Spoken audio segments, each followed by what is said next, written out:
Chapter 21. Blowing in the Wind. There was no news on Johnny yet when he landed. His stomach clenched. How would he go tell Eleanor? No, he had seen him get out.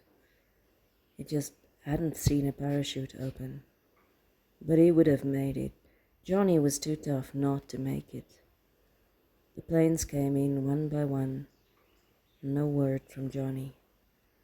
Finally, at sunset, there was a phone call, and Danny was called. They say it's urgent news for you. The wharf shrugged. They didn't say who it was. Danny O'Neill speaking.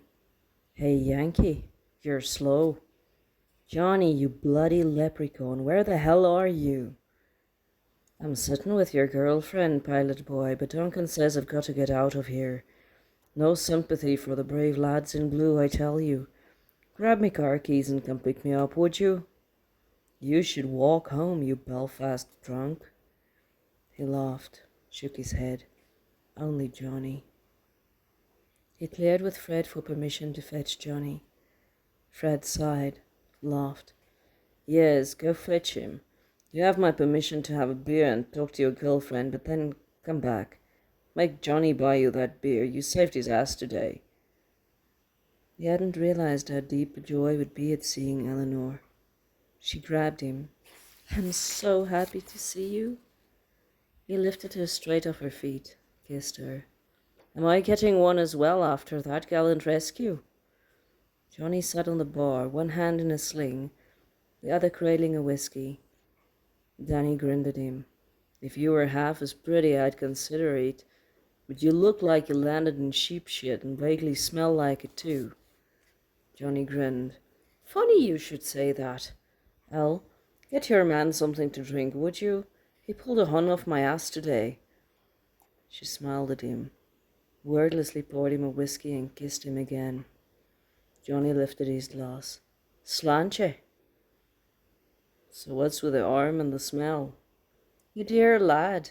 After you so bravely came to my aid, I had the luck to struggle to get out. Kathleen was pitching like a wild horse. I hit me head, and the kind doctor who patched me up reckons I cracked me collarbone.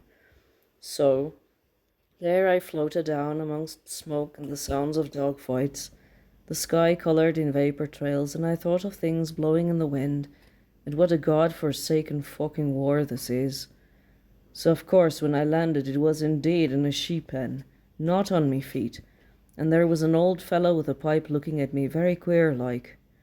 He called the bobbies who picked me up, and they had me looked at and patched up, and I charmed and begged for them to drop me off here, so I could tell me sister I'm all right.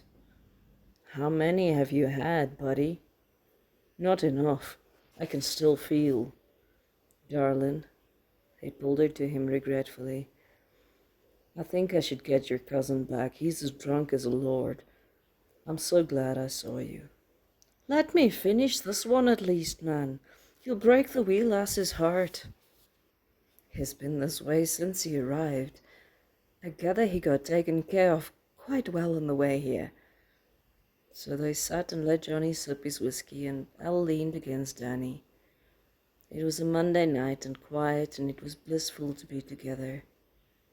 Then he had to get up, say goodbye, and help Johnny to the car. The Irishman swayed a little, groaned a bit getting in the car. Sure hurts like a bitch. Then he promptly settled his head against Danny's shoulder and fell asleep.